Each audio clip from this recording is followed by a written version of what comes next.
Okay, so we are in my magazine journal.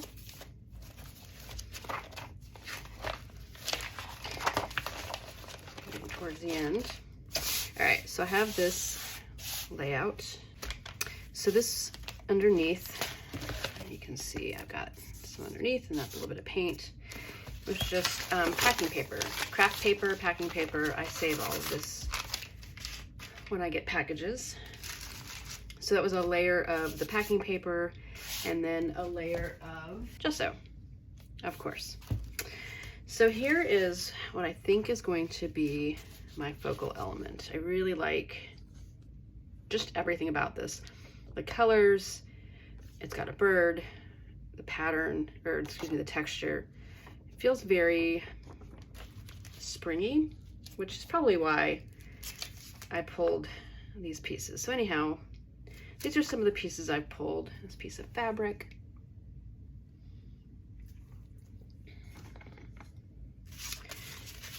Some papers that I've been kind of messing around with. You know, get some greens going here. A little springy again. This kind of goes together. That again, and then again, craft paper. So we'll see, and we'll see what ends up showing through. Probably going to go there. Maybe we'll, I don't know. So usually when I start a layout like this, I have I have my focal element, I have another piece, and you know, it develops as I go. But none of this is precious, right? So I'm just gonna go ahead and put some of this stuff down, see how it shakes out, see what's still showing at the end. So these papers, by the way, I made with Neo watercolors, and I'm going to be doing a mark making video soon, and I'll show you how I did these if you haven't seen me do them before. This is quite literally newspaper with a layer of gesso and then Posca pen, obviously scrapbook paper. Yeah, so I was just doing some messing around one day, and now I need to use this stuff. So because that's not precious, I'm just going to lay it out and see how it works. Now, the thing about this is that it is water soluble. So when I go back over with my matte medium or paint, it could reactivate this. So I think I will be careful. All right. One thing I did not do, which I normally do, is pick out some paint. And I don't normally work with fabric. I'm starting to get into using some textiles in my work, but I think because this has some textile in it, I thought it might be fun to add some, and maybe it gets added here, or I have no idea. I just know I like that.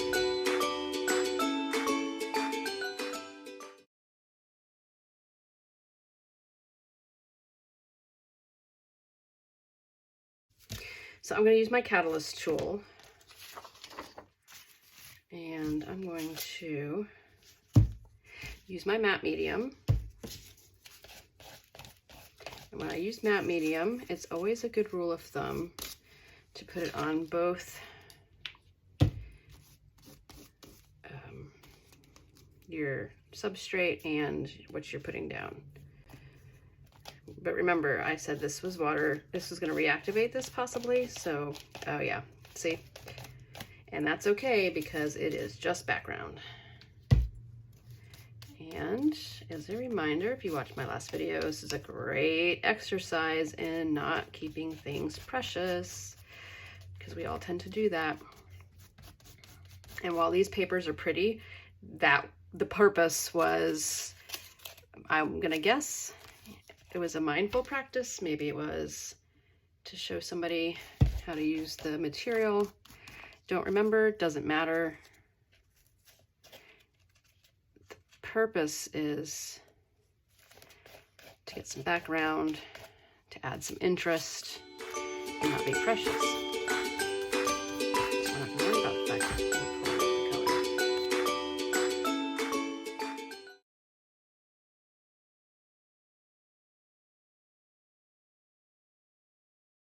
So one thing about adding pieces like this and then having this happen is see how this literally looks like it's sitting on the page. And I realize it's sitting on the page because I haven't glued it down. But I'll show you with this and a glue stick. If I just go glue stick, okay,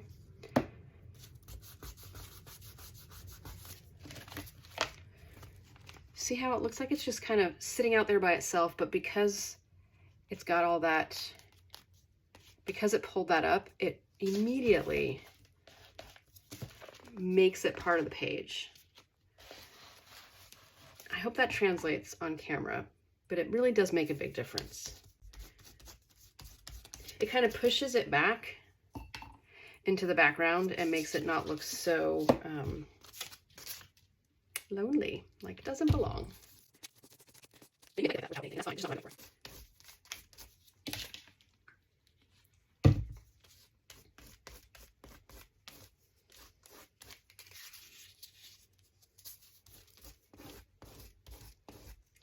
Now, this Posca pen is not water soluble, I don't believe, so it's not pulling any of that up, and that is also fine.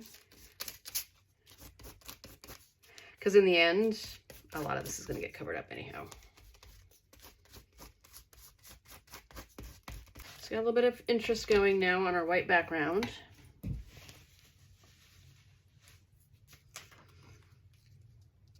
Still digging that. Still loving that. That's probably going to stay on top somewhere. This might stay on top somewhere. All right, time to commit. It's time to commit to this piece.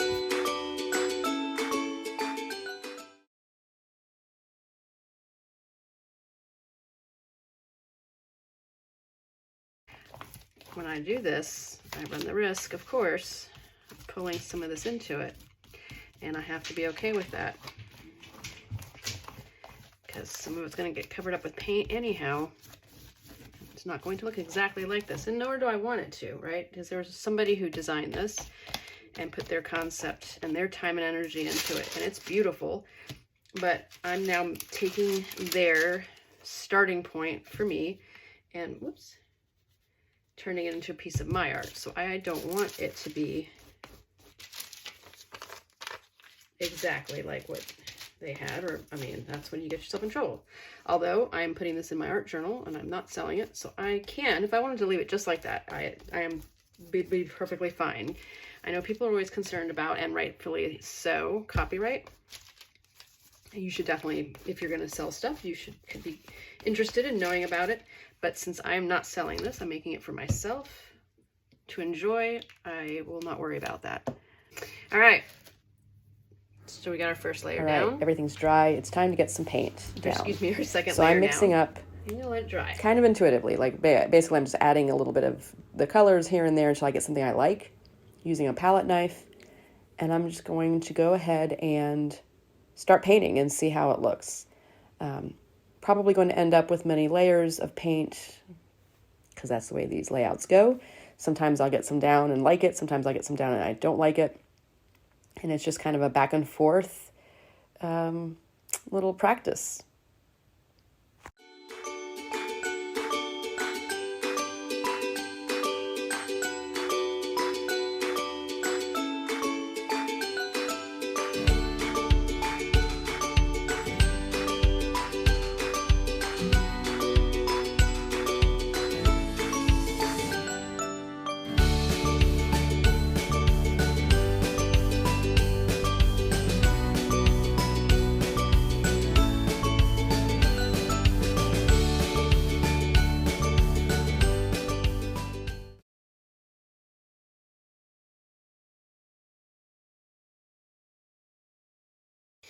All right, so I'm back and everything's dry. And this is the point where sometimes I'm not sure where anything is going to go, or how it's going to go, I should say. So I'm going to just do some more background layers and let's see how this goes. And I think I'm going to add maybe some circles. They may not stick around. I don't know.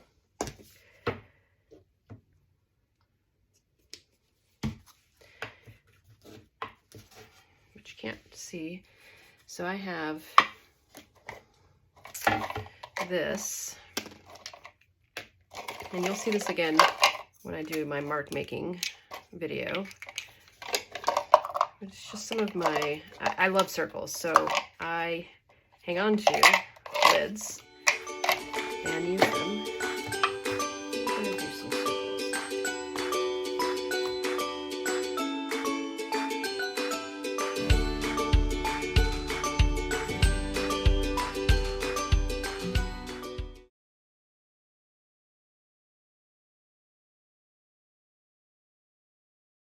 I'm gonna add back in some of this paper that I used earlier. I know I covered it all, and I'm gonna cover some of it because I do want to blend it in, but I did kind of like it peeking through. So we're gonna try again. Some of my matte medium.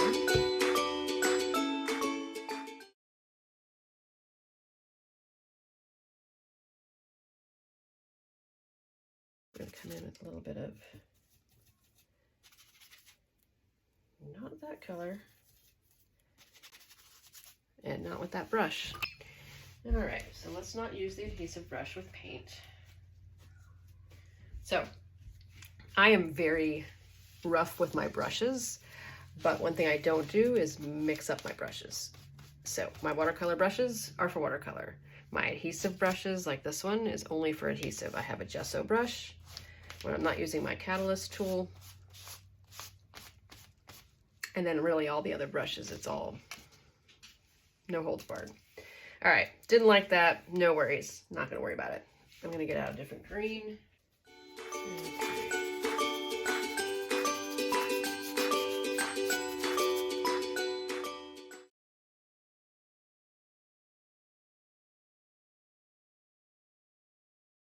So now I'm kind of dry brushing, so it's not really loaded up with paint, with heavy paint. Not loaded up very heavily with paint.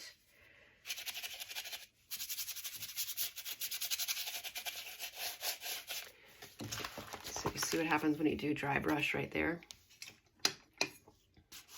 You see a lot of that coming underneath. See, it was more wet paint here, so really you're getting full coverage here, I guess is what I'm trying to say. So this is just a makeup thing that I didn't like. It was too rough on my face, so I did not care for it. So I didn't want to throw it away because that defeats the whole purpose of reuse stuff. So it's getting used. All right, let's see about adding something like this up here. So this is tissue paper and molding paste with a stencil, and I'll have to hopefully remember before I post this, but I learned this in somebody else's workshop. You use stencils with molding paste. Pretty cool. So we're gonna put some of this down. I've got a bunch to choose from.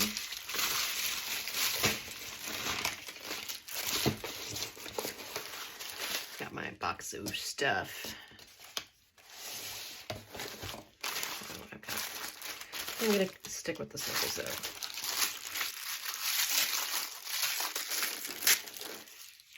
All right, and so we're definitely going to use the matte medium for this. And yes, I'm putting it straight on wet paint, and that is fine. You can use these mediums together. That's what they're made for. And you want to get this one a little saturated. Don't be stingy, because you want that tissue paper to melt into the background. And all you want to see is the, well, not that way. I mean, that's definitely melting into the background. but all you want to see is the molding paste in your stencil form. Okay. You ever have one of those days? Having one of those days. And you know what? It's okay. We're making art in an art journal. It's okay. Because you know what? Even though this isn't what I thought was going to happen, it's still melting into the background because I got the green popping through and on top. And it's got a nice texture. And so we're going to go with it. We're just going to go with it. Actually, you know what? I'm really digging that.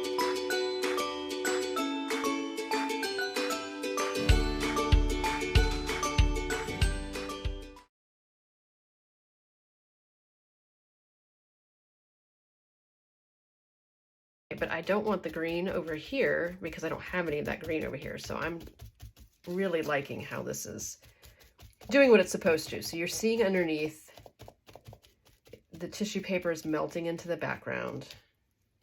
I mean, not completely, but that's okay. But you can see the color coming through, right? You can see the color coming through there, and you can see the difference, right? Because I got the green paint all over that. All right, but see how this is already pushing back? The little bit that I did is now pushing all of this back, so it's not so in your face like it was a couple minutes ago. So I'm liking this. Liking it. All right, you know you're having a good painty day. You have a good day when your hands are painty. All right, so in that same vein, and I think I learned this in a different workshop. I gotta start making notes, better notes. I will try and look this up too. So I learned this in a different workshop. This is gesso, clear gesso on tissue paper, and then you use a fine liner with fluid acrylic ink. Or excuse me, fluid acrylic paint. Yeah. And we did flowers. So I'm gonna use this, like in here. But I'm going to cut this down. Where do you belong? Where do you belong? There? There.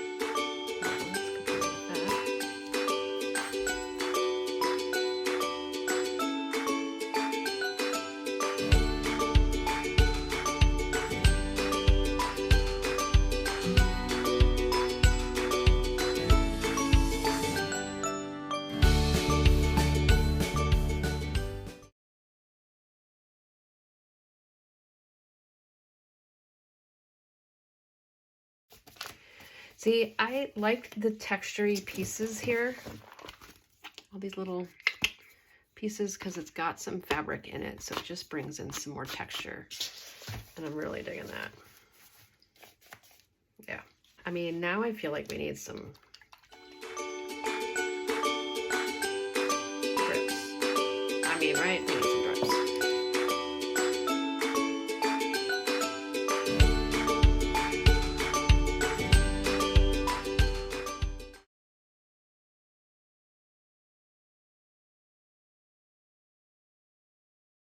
We're gonna dry. We're gonna think about this little flower. See if that needs to go now that we got some more. We'll see. We'll see.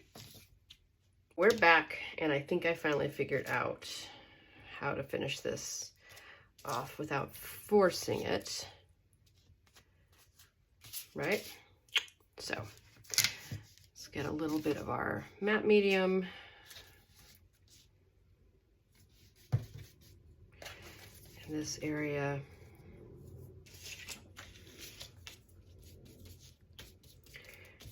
I don't remember if I talked about this before.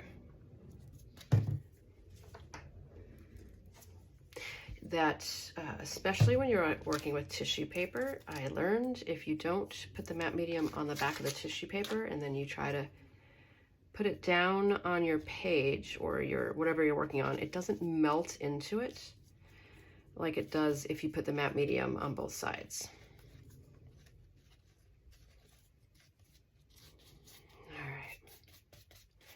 See how that just melts right into the page? And it almost looks like almost, not quite, almost looks like I just painted it straight on. Not quite, and that's okay. I say that a lot, don't I? That's okay. It's a reminder for myself, I think, as much as anybody watching this.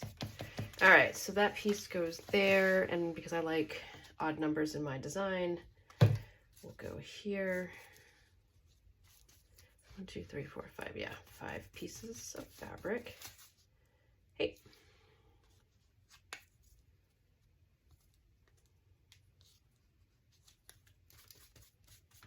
Okay. You know what? I like that. I like that, and I am going to call this one finished. Let me get you a close-up.